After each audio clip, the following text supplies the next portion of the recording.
దయచేసి ఆలోచించండి. నేను ఇంకో మంచి ఎగ్జాంపుల్ కూడా చెప్పాలనుకుంటున్నా అధ్యక్ష. ఒక్క నిమిషం. ఈ మధ్య ఒక మంత్రి గారు, నేను పేరు చెప్పను కానీ, ఒక మంత్రి గారు రాత్రి 10:30-11 గంటలకు వారి బిడ్డ ఐస్ క్రీమ్ తినాలనుకుంటే మంత్రి గారు వారి బిడ్డ ఐస్ క్రీమ్ కొనుక్కుందామని హైదరాబాద్లో బయటకు పోయిందట.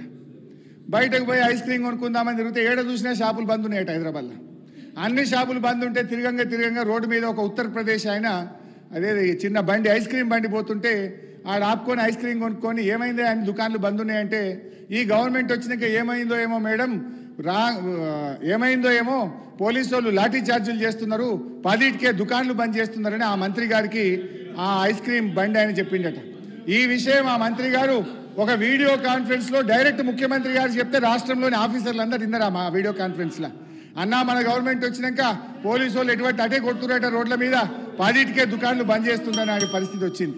సో నేను అనేది ఏంటంటే, దయచేసి లా అండ్ ఆర్డర్ అనేది రాష్ట్రానికి చాలా ముఖ్యం.